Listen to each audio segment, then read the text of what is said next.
ನೀವ್ಯಾಕೆ ಇಷ್ಟು ಹೆದರುತ್ತಿದ್ದೀರಾ ಎಂದು ನನ್ಗೆ ತಿಳಿಯುತ್ತಿಲ್ಲ. ನೀವು ಫ್ರೀಯಾಗಿ ಇದ್ರೆ ನನಗೂ ಖುಷಿ. ನಿಮ್ಮನ್ನ ನೋಡಿದ್ರೆ ನೀವಿನ್ನು ಹಳೆಯದನ್ನು ಮರೆತಿಲ್ಲ ಎಂದು ನನಗೆ ತಿಳಿಯುತ್ತಿದೆ. ನೋಡಿ, ನನಗೆ ನಿಮ್ಮ ಫಾಸ್ಟ್ ಯಾವುದು ಬೇಡ. ಫಾಸ್ಟ್ ಇಸ್ ಫಾಸ್ಟ್ ಅಷ್ಟೇ. ಇನ್ಮುಂದೆ ನೀವು ನನ್ನ ಜೊತೆಯಾಗಿದ್ರೆ ಅಷ್ಟೇ ಸಾಕು ನನಗೆ ಎಂದನು ಅನುರಾಗ್. ಅವನು ಅಷ್ಟೆಲ್ಲ ಹೇಳುತ್ತಿದ್ದರೂ ಕೂಡ ಆಗಲೂ ಅವಳದು ಮೌನವೇ ಉತ್ತರ. ಅವಳ ಮೌನವನ್ನು ನೋಡಿದವನು, ಆಗಿನಿಂದ ನಾನೊಬ್ಬನೇ ಮಾತಾಡ್ತಿದ್ದೀನಿ, ನೀ ಏನಾದ್ರೂ ಮಾತಾಡಿ ಎಂದನು. ಅನುರಾಗ್ ಹಾಗೆನ್ನುತ್ತಿದ್ದ ಹಾಗೆ ಅವಳ ಕಣ್ಣು ತುಂಬಿತು. ಸಾಕ್ಷಿ ಕಣ್ಣಿನಲ್ಲಿ ನೀರು ನೋಡಿದವನಿಗೆ ಗಾಬರಿಯಾಯಿತು. ಟೇಬಲ್ ಮೇಲೆ ಇರಿಸಿದ ಅವಳ ಕೈ ಮೇಲೆ ಮೆಲುವಾಗಿ ತನ್ನ ಹಸ್ತ ಇರಿಸಿದವನು, ಏನಾಯ್ತು? ಯಾಕೆ ಅಳ್ತಿದ್ದೀರಾ? ನಾನೇನಾದ್ರೂ ತಪ್ಪಾಗಿ ಮಾತಾಡಿದ್ನಾ ಎಂದನು. ತಾನು ಆಡಿದ ಮಾತಿನಿಂದ ಸಾಕ್ಷಿಗೆ ನೋವಾಗಿದೆ, ಹಾಗಾಗಿ ಅಳುತ್ತಿದ್ದಾಳೆ ಎಂದು ಯೋಚಿಸತೊಡಗಿದನು. ಅವನ ಅದೊಂದು ಸ್ಪರ್ಶಕ್ಕೆ ಮಿಡುಕಿದವಳು ತಕ್ಷಣ ಕೈಯನ್ನು ಹಿಂದೆ ಎಳೆದುಕೊಂಡು ತನ್ನ ಕಣ್ಣೀರು ತೊಡೆದುಕೊಳ್ಳುತ್ತಾ, ಹಾಗೇನಿಲ್ಲ, ನಿಮ್ಮ ಮಾತಿನಿಂದ ನನಗೇನು ಬೇಸರವಾಗಿಲ್ಲ. ಆದ್ರೆ ಯಾಕೋ ನನಗೆ ನಿಮ್ಮ ಜೊತೆ ಮುಕ್ತವಾಗಿ ಮಾತನಾಡಲು ಆಗುತ್ತಿಲ್ಲ. ತುಂಬಾ ಕಷ್ಟ ಆಗ್ತಿದೆ, ಸ್ವಲ್ಪ ಸಮಯ ಬೇಕು ಎಂದಳು. ಸಾಕ್ಷಿಯ ಅದೊಂದು ಮಾತು ಕೇಳಿ ಅವನಿಗೆ ಹಾಲು ಕುಡಿದಷ್ಟು ಸಂತೋಷವಾಯಿತು. ತನ್ನ ಮಾತನ್ನು ಕೇಳಿ ಅಳುತ್ತಿದ್ದಾಳೆ ಎಂದು ತಿಳಿದಿದ್ದವನು ಈಗ ತನ್ನ ಜೊತೆ ಹೊಂದಿಕೊಳ್ಳಲು ಸಮಯ ಕೇಳುತ್ತಿದ್ದಾಳೆ ಎನ್ನುವುದನ್ನು ನೆನೆದು ಮನಸ್ಸು ಹಾರಾಡುವಂತಾಯಿತು. ಅವಳ ಮಾತು ಕೇಳಿ ತುಟಿಯರಳಿಸಿದವನು, ಇಷ್ಟಕ್ಕೆಲ್ಲ ಯಾರಾದ್ರೂ ಅಳ್ತಾರಾ? ಖಂಡಿತ ನಿಮಗೆ ಎಷ್ಟು ಸಮಯ ಬೇಕು ಅಷ್ಟು ತೆಗೆದುಕೊಳ್ಳಿ. ಆದರೆ ಮದುವೆಯಷ್ಟರಲ್ಲಿ ನೀವು ನಾರ್ಮಲ್ ಆಗಿರಬೇಕು. ನಾನು ನಿಮ್ಮಿಂದ ಹಿಡಿಯಷ್ಟು ಪ್ರೀತಿ ಬಿಟ್ಟು ಏನನ್ನು ಬಯಸುವುದಿಲ್ಲ. ನನ್ನ ಜೊತೆ ಮನಸ್ಸು ಬಿಚ್ಚಿ ಮಾತಾಡ್ಬೇಕು. ನೀವು ಯಾವಾಗ್ಲೂ ನಗ್ನಗ್ತಾ ಖುಷಿಯಾಗಿರ್ಬೇಕು ಅಷ್ಟೇ ಎಂದನು. ತಲೆ ತಗ್ಗಿಸಿ ಕುಳಿತಿದ್ದವಳು ತಲೆಯಲ್ಲಿ ಕೊರೆಯುತ್ತಿದ್ದ ಒಂದು ಪ್ರಶ್ನೆಯನ್ನು ಅವನ ಮುಂದೆ ಹಿಡಿದಳು. ನನ್ನನ್ನು ನಿಜವಾಗಿಯೂ ನಿಮ್ಮ ಅಪ್ಪ ಅಮ್ಮ ಸೊಸೆ ಮಾಡಿಕೊಳ್ಳಲು ಒಪ್ಪಿದ್ದಾರಾ ಎಂದಳು. ಯಾವುದೇ ತಂದೆ ತಾಯಿಯಾದರೂ ನನ್ನಂತವಳನ್ನು ಸೊಸೆ ಮಾಡಿಕೊಳ್ಳಲು ಒಪ್ಪುವುದಿಲ್ಲ ಎಂದು ಅವಳಿಗೂ ಕೂಡ ಅರಿವಿದೆ. ಈಗ ಬಹುಶಃ ಅವನ ತಾಯಿ ಒಪ್ಪಿದ್ದರೆ ಸುಲಭವಾಗಿ ಖುಷಿಯಿಂದ ಇಬ್ಬರು ಒಪ್ಪಿದ್ದಾರೆ ಎಂದು ಹೇಳುತ್ತಿದ್ದ. ಆದರಿಲ್ಲಿ ಅವನ ತಂದೆ ಮಾತ್ರ ಇಬ್ಬರ ಮದುವೆಗೂ ಒಪ್ಪಿರುವುದು. ಅವಳು ಕೇಳಿದ ಪ್ರಶ್ನೆಗೆ ತಡವರಿಸಿದನು. ಹಾಗಂತ ಅವಳ ಮುಂದೆ ಸುಳ್ಳು ಹೇಳಲು ಆಗುವುದಿಲ್ಲ ಅವನಿಗೆ. ಅದು ಅಪ್ಪ ಒಪ್ಪಿದ್ದಾರೆ, ಅಮ್ಮ ಕೂಡ ಒಪ್ಪುತ್ತಾರೆ ಎಂದನು. ಅನುರಾಗ್ ಮಾತು ಕೇಳುತ್ತಿದ್ದ ಹಾಗೆ ಮತ್ತೊಮ್ಮೆ ಅವಳ ಕಣ್ಣು ತುಂಬಿದವು. ಅವರು ಒಪ್ಪಲಿಲ್ಲ ಅಂದ್ರೆ? ಮರು ಪ್ರಶ್ನೆ ಹಾಕಿದಳು. ಭಯ ಬೇಡ ಸಾಕ್ಷಿ, ಅವರು ಕೂಡ ಒಪ್ಪುತ್ತಾರೆ ಎಂದರೆ? ಹಾಗಲ್ಲ ಸರ್ ಎಂದವಳ ಮಾತನ್ನು ತಡೆದವನು, ಮೊದಲು ನೀವು ಸರ್ ಎನ್ನುವುದನ್ನು ಬಿಡಿ, ಅನು ಎಂದು ಕರೆದರೆ ಸಾಕು.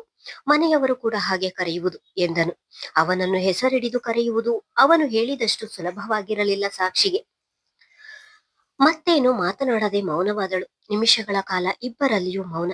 ತನ್ನ ಕೈಯಲ್ಲಿದ್ದ ಗಡಿಯಾರ ನೋಡಿದವಳು, ಟೈಮ್ ಆಯ್ತು, ನಾನು ಹೊರಡ್ತೀನಿ ಎಂದು ಮೇಲೆದ್ದಳು. ಅನುರಾಗ್ ಕೂಡ ತನ್ನ ಕೈ ಗಡಿಯಾರ ನೋಡಿಕೊಂಡು ಮೇಲೆದ್ದವನು, ಈಗಾಗ್ಲೇ ಟೈಮ್ ಆಗಿದೆ, ನೀವು ಬಸ್ಸಿನಲ್ಲಿ ಹೋಗುವಷ್ಟರಲ್ಲಿ ಕತ್ತಲಾಗುತ್ತದೆ, ಬನ್ನಿ ನಾನೇ ನಿಮ್ಮನ್ನು ಮನೆಗೆ ಡ್ರಾಪ್ ಮಾಡ್ತೇನೆ ಎಂದನು.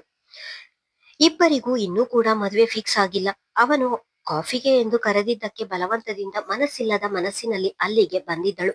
ಹಾಗಂತ ಈಗ ಅವನ ಜೊತೆ ಕಾರಿನಲ್ಲಿ ಹೋಗಲು ಅವಳ ಮನಸ್ಸು ಒಪ್ಪುವುದಿಲ್ಲ. ಇಲ್ಲ ಪರವಾಗಿಲ್ಲ, ನಿಮಗ್ಯಾಕೆ ತೊಂದ್ರೆ, ನಾನೇ ಹೋಗ್ತೀನಿ ಎಂದಳು. ಇದರಲ್ಲಿ ತೊಂದ್ರೆ ಏನ್ ಬಂತು ಸಾಕ್ಷಿ? ನಿಮ್ಮನ್ನು ನನ್ನ ಕಾರಿನಲ್ಲಿ ಕೂರಿಸಿಕೊಂಡು ಹೋಗುವುದಕ್ಕಿಂತ ಬೇರೆ ಖುಷಿ ಬೇಕಾ? ಪ್ಲೀಸ್ ಬೇಡ ಅನ್ಬೇಡಿ, ಬನ್ನಿ ನಾನೇ ನಿಮ್ಮನ್ನು ನಿಮ್ಮ ಮನೆಯವರೆಗೂ ಡ್ರಾಪ್ ಮಾಡ್ತೀನಿ ಎಂದನು. ಈಗ ಅವನು ಮಾತು ಕೇಳಿ ಇಬ್ಬರಿಗೆ ಸಿಲುಕಿದಳು. ಮತ್ತೆ ಬರುವುದಿಲ್ಲ ಎಂದು ಹೇಳಲು ಆಗದೆ ಅವನ ಮಾತಿಗೆ ವಿರೋಧ ಮಾಡಲು ಧೈರ್ಯವಿಲ್ಲದೆ ತಲೆ ಆಡಿಸಿ ಅವನ ಹಿಂದೆಯೇ ಹೋಗಿ ಕಾರಿನಲ್ಲಿ ಕುಳಿತಳು.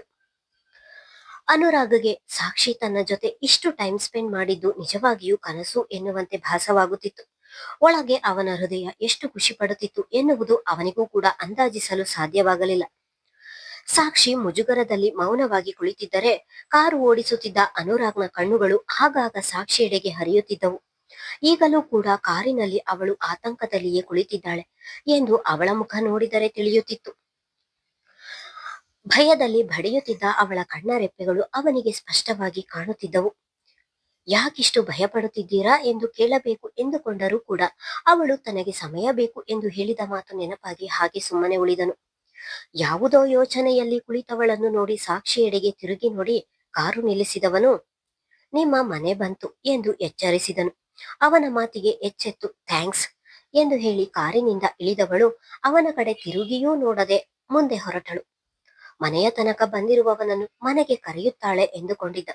ಅವಳು ತಿರುಗಿ ನೋಡದೆ ಹೋಗುತ್ತಿರುವುದನ್ನು ನೋಡಿ ಇವನ ತುಟಿಯರಳಿತು. ಹಾಗಂತ ಕರೆದರೂ ಕೂಡ ಅವನೇನು ಹೋಗುತ್ತಿರಲಿಲ್ಲ. ಸಾಕ್ಷಿ ಹೋಗುವುದನ್ನೇ ನೋಡಿದವನು ಕಾರು ತಿರುಗಿಸಿ ಅಲ್ಲಿಂದ ಹೊರಟನು. ಆದ್ರೆ ಸಾಕ್ಷಿ ಅನುರಾಗ್ ಕಾರಿನಲ್ಲಿ ಬಂದು ಇಳಿದದ್ದು ನೋಡಿದ ಹೇಮಾಳ ಹೊಟ್ಟೆಗೆ ಬೆಂಕಿ ಬಿದ್ದಿತು. ಅದನ್ನು ಅವಳಿಂದ ಸಹಿಸಲು ಆಗಲಿಲ್ಲ. ಅದಾಗಲೇ ಸಾಕೇತ್ ಕೆಲಸದಿಂದ ಬಂದು ಮಗಳ ಜೊತೆ ಮಾತನಾಡುತ್ತಾ ಸೋಫಾ ಮೇಲೆ ಕುಳಿತಿದ್ದನು. ಸಾಕ್ಷಿ ಅಲ್ಲಿಗೆ ಬರುವುದನ್ನು ಕಾಯುತ್ತಾ ನಿಂತಿದ್ದಳು ಹೇಮಾ. ಸಾಕ್ಷಿ, ಇದೇನು ಇವತ್ತು ಇಷ್ಟು ಲೇಟ್ ಆಗಿ ಬಂದಿದ್ದೀಯಾ? ಬಸ್ ಸಿಗಲಿಲ್ವಾ ಎಂದನು ಸಾಕೇತ್. ಇಲ್ಲ ಅಣ್ಣ, ಅದು ಎಂದು ವಿಷಯ ಹೇಳಲು ತಡವರಿಸಿದಳು. ಅದನ್ನು ನೋಡಿದ ಹೇಮಾ, ಹೇಳು, ಇನ್ನೂ ಮದ್ವೆ ಫಿಕ್ಸ್ ಆಗಿಲ್ಲ, ಆಗಲೇ ಆ ಹುಡುಗನ ಜೊತೆ ಕಾರಿನಲ್ಲಿ ಸುತ್ತುತ್ತಿದ್ದೇನೆ ಎಂದು ಹೇಳು ಎಂದು ಒಡಲೊಳಗೆ ಇದ್ದ ಕಿಚ್ಚನ್ನು ಹೊರಹಾಕಿದಳು. ಹೆಂಡತಿಯ ಮಾತನ್ನು ಕೇಳಿ, ಹೇಮಾ, ನೀನ್ ಏನ್ ಮಾತಾಡ್ತಿದೀಯಾ ಎನ್ನುವ ಅರಿವಿದೆಯಾ ಎಂದನು ಕೋಪದಲ್ಲಿ. ಏನು ಮಾತನಾಡುತ್ತಿದ್ದೇನೆ ನಾನು ಏನು ಮಾತನಾಡುತ್ತಿದ್ದೇನೆ ಎಂದು ನಿಮ್ಮ ತಂಗಿಯನ್ನು ಕೇಳಿ. ಅವಳೇ ಹೇಳ್ತಾಳೆ, ಆ ಹುಡುಗ ಮನೆಗೆ ಬಂದು ಮದುವೆ ಆಗ್ತೀನಿ ಎಂದು ಹೇಳಿ ಹೋಗಿದ್ದಾನೆ ಅಷ್ಟೇ. ಮದುವೆ ಫಿಕ್ಸ್ ಕೂಡ ಆಗಿಲ್ಲ, ಆಗಲೇ ಆ ಹುಡುಗನ ಜೊತೆ ಕಾರಿನಲ್ಲಿ ಸುತ್ತುತ್ತಿದ್ದಾಳೆ. ಈಗ ಅವನ ಕಾರಿನಲ್ಲಿಯೇ ಇವಳು ಮನೆಗೆ ಬಂದಿದ್ದು ಎಂದಳು. ಹೇಮಾಳ ಮಾತು ಕೇಳಿ ಸಾಕ್ಷಿಯ ದುಃಖ ಒತ್ತರಿಸಿ ಬರುತ್ತಿತ್ತು. ಅದನ್ನು ಪ್ರಯಾಸದಲ್ಲಿ ತಡೆ ಹಿಡಿದಳು. ಸಾಕ್ಷಿ, ಇವಳು ಏನೇನೋ ಮಾತನಾಡುತ್ತಿದ್ದಾಳೆ, ನೀನು ಸೈಲೆಂಟ್ ಆಗಿದ್ದೀಯಾ, ಏನಾಯ್ತು ಹೇಳು ಎಂದನು. ಅತ್ತಿಗೆ ಹೇಳೋ ತರ ಏನು ಇಲ್ಲ ಅಣ್ಣ, ಇವತ್ತು ಆಫೀಸ್ ಮುಗಿದ ಮೇಲೆ ಕಾಫಿಗೆ ಬರ್ತೀರಾ ಅಂದ್ರು. ಅದಕ್ಕೆ ಒಂದು ಕಾಫಿ ಶಾಪಿಗೆ ಹೋಗಿ ಅಲ್ಲಿ ಕಾಫಿ ಕುಡಿದು ನಾನು ಬಸ್ಸಲ್ಲಿ ಹೋಗ್ತೀನಿ ಅಂದ್ರು. ಅನುರಾಗ್ ಸರ್ ಕೇಳದೆ, ಈ ಈಗ ಬಸ್ಸಲ್ಲಿ ಹೋದ್ರೆ ಕತ್ತಲಾಗುತ್ತೆ, ನಾನೇ ಡ್ರಾಪ್ ಮಾಡ್ತೀನಿ ಎಂದು ಅವರೇ ಕಾರಿನಲ್ಲಿ ಡ್ರಾಪ್ ಮಾಡಿ ಹೋದ್ರು ಅಷ್ಟೇ ಅಣ್ಣ ಎಂದಳು. ಅಷ್ಟೇ ಅಂತ ಎಷ್ಟು ಸುಲಭವಾಗಿ ಹೇಳ್ತೀಯ? ಮದುವೆಗೂ ಮೊದಲು ಇದೆಲ್ಲ ಬೇಕಾ ಹೇಳು? ಇನ್ನೂ ಅವರ ಮನೆಯ ಹಿರಿಯರು ಹೆಣ್ಣು ಕೇಳೋಕೆ ಬಂದಿಲ್ಲ. ಇವತ್ತಿನ ಕಾಲದಲ್ಲಿ ಹೆಣ್ಣು ಮಕ್ಕಳು ಎಷ್ಟು ಹುಷಾರಿನಲ್ಲಿದ್ದರೂ ಸಾಲುವುದಿಲ್ಲ. ಸ್ವಲ್ಪ ಹೆಚ್ಚು ಕಡಿಮೆ ಆದ್ರೂ ನಮ್ಮ ಮಾನ ಮರ್ಯಾದೆ ಬೀದಿಯಲ್ಲಿ ಹರಾಜಾಗುತ್ತೆ. ಅವನು ಯಾರು, ಅವನ ವ್ಯಕ್ತಿತ್ವ ಏನು ಎಂದು ನಮಗೆ ಯಾರಿಗೂ ತಿಳಿದಿಲ್ಲ. ಇವತ್ತು ಕಾಫಿಗೆ ಕರೆದ ಎಂದು ಹೋಗಿದ್ದೀಯಾ, ನಾಳೆ ಇನ್ನೊಂದಕ್ಕೆ ಕರೀತಾನೆ, ಆಗಲೂ ಹೋಗ್ತೀಯಾ? ತಾನು ಏನು ಮಾತನಾಡುತ್ತಿದ್ದೇನೆ ಎನ್ನುವ ಅರಿವಿಲ್ಲದೆ ಕೋಪದಲ್ಲಿ ನಾಲಿಗೆಯನ್ನು ಹರಿಯ ಬಿಟ್ಟಳು ಹೇಮಾ. ಅವಳ ಮಾತು ಕೇಳಿ ಕೋಪಗೊಂಡ ಸಾಕೇತ್, ಹೇಮಾ ಎಂದು ಕೂಗುತ್ತಾ ಅವಳಿಗೆ ಹೊಡೆಯಲು ಕೈ ಎತ್ತಿದನು. ಸಾಕೇತ್ ಹೊಡೆದೆ ಬಿಟ್ಟನೇನೋ ಎಂದು ಹೆದರಿ ಕಣ್ಣು ಮುಚ್ಚಿದಳು ಹೇಮಾ. ತಾನು ಸತ್ಯ ಹೇಳಿದರೂ ಕೂಡ ಈ ರೀತಿ ಮಾತನಾಡುತ್ತಿರುವ ತನ್ನ ಅತ್ತಿಗೆಯ ಮಾತುಗಳನ್ನು ಕೇಳಿ ಸಹಿಸದೆ ಅಲ್ಲಿ ನಿಲ್ಲದೆ ಅಳುತ್ತಲೇ ತನ್ನ ಕೋಣೆಗೆ ಓಡಿದಳು ಸಾಕ್ಷಿ. ನಿನಗೆ ಏನು ಮಾತಾಡಬೇಕು ಏನು ಮಾತಾಡಬಾರ್ದು ಎಂದು ಗೊತ್ತಿಲ್ಲವಾ? ನಿಂದೇನು ಬಾಯ ಇಲ್ಲ ಬಚ್ಚಲ? ಮೊದಲು ನಿನ್ನ ಬಾಯಿಯನ್ನು ಗಂಜಲ ಹಾಕಿ ತೊಳೆದುಕೊ, ಆಗ್ಲಾದ್ರೂ ನಿನ್ನ ಬಾಯಿಯಿಂದ ಒಳ್ಳೆಯ ಮಾತುಗಳು ಬರುತ್ತವೆಯಾ ನೋಡೋಣ. ನನ್ನ ತಂಗಿ ಎಲ್ಲಿಗೆ ಹೋಗಿದ್ದಾಳೆ ಎಂದು ಈ ರೀತಿ ಮಾತನಾಡ್ತಿದ್ದೀಯಾ? ಹೇಳ್ತಿಲ್ವಾ ಅವಳು ಆಫೀಸ್ ಮುಗಿದೊಮ್ಮೆ ಒಂದು ಕಾಫಿ ಶಾಪಿಗೆ ಹೋಗಿರುವುದು ಅಂತ? ಅವಳು ಮನೆಗೆ ಬರುವುದು ಕತ್ತಲಾಗುತ್ತೆ ಎಂದು ಅವಳ ಮೇಲಿನ ಕೇರಿಂದ ಆ ಹುಡುಗನ ಮನೆಗೆ ತಂದು ಬಿಟ್ಟು ಹೋಗಿದ್ದಾನೆ. ಅದಕ್ಕೆ ನೀನು 108 ಬಣ್ಣ ಕಟ್ಟಿ ಮಾತಾಡ್ತಿದ್ದೀಯಾ? ಇನ್ನೊಮ್ಮೆ ಈ ರೀತಿ ಮಾತಾಡಿದ್ರೆ ನಿನ್ನ ನಾಲಿಗೆಯನ್ನು ಕತ್ತರಿಸಿ ನಾಯಿಗೆ ಹಾಕ್ತೀನಿ, ಹುಷಾರ್ ಎಂದು ಎಚ್ಚರಿಕೆ ಕೊಟ್ಟು ಹೊರಗೆ ಹೋದನು. ಸಾಕೇತ್ ಅಲ್ಲಿ ಮಾತನಾಡುತ್ತಿರುವಷ್ಟು ಸಮಯ ಹೆದರಿಕೆಯಿಂದಲೇ ನಿಂತಿದ್ದ ಹೇಮಾ ಅವನು ಹೋದತ್ತಲೇ ನೋಡಿಕೊಂಡು, ಅಲ್ಲ, ತಂಗಿಗೆ ಬುದ್ಧಿ ಹೇಳಲು ಆಗಲ್ಲ, ನಾನೇನು ತಪ್ಪು ಹೇಳ್ದೆ ಅಂತ ನನ್ನ ಮೇಲೆ ಹೀಗೆ ಕೂಗಾಡ್ತೀರಾ ನೀವು?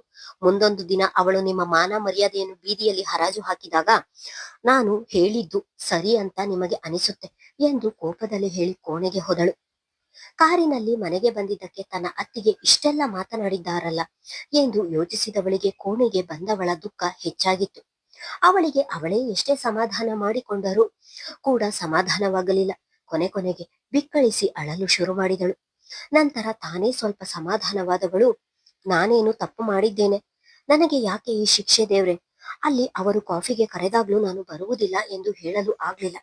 ಮನೆಗೆ ಡ್ರಾಪ್ ಮಾಡ್ತೀನಿ ಅಂದಾಗ್ಲೂ ಬೇಡ ಎಂದು ನಿರಾಕರಿಸಲು ಆಗ್ಲಿಲ್ಲ. ನನ್ನನ್ನು ಇಕ್ಕಟ್ಟಿಗೆ ಸಿಲುಕಿಸಿ ಈಗ ಮನೆಯಲ್ಲಿ ಈ ರೀತಿಯ ಸಂದರ್ಭವನ್ನು ಸೃಷ್ಟಿ ಮಾಡುತ್ತಿದ್ದೀಯ. ನನಗೆ ಯಾಕೆ ಹೀಗೆ ಶಿಕ್ಷೆ? ಇಲ್ಲ, ಈ ರೀತಿಯ ನೋವು ಅವಮಾನಗಳನ್ನು ಅನುಭವಿಸುವ ಮೊದಲು ನಾನು ಬದುಕಿರಬಾರದು ಅನಿಸುತ್ತೆ ಎಂದು ಅಳುತ್ತಲೇ ಹೇಳಿಕೊಂಡವಳು ತನ್ನ ಕಣ್ಣೀರನ್ನು ತೊಡೆದುಕೊಂಡು, ಹೌದು, ನನ್ನಿಂದ ಎಲ್ಲರಿಗೂ ತೊಂದರೆ, ನನ್ನಿಂದ ಅಣ್ಣನಿಗೆ ನೋವು, ಎಲ್ಲದಕ್ಕೂ ಒಂದು ಕೊನೆ ಅಂತ ಇರ್ಬೇಕು. ಹಾಗೆ ನನ್ನ ನೋವಿಗೆ ಕೊನೆ ಅಂದ್ರೆ ಅದು ಸಾವು. ಸಾಕು, ನಾನು ಇಷ್ಟು ದಿನ ಅನುಭವಿಸಿದ್ದು ಇದೆಲ್ಲದಕ್ಕೂ ನಾನೇ ಮುಕ್ತಿ ಕೊಡ್ತೀನಿ. ಮುಂದುವರಿಯುವುದು ಸಾಕ್ಷಿ ಸಮಸ್ಯೆಗಳಿಗೆ ಆತ್ಮಹತ್ಯೆ ಒಂದೇ ಪರಿಹಾರನ? ಧನ್ಯವಾದಗಳು.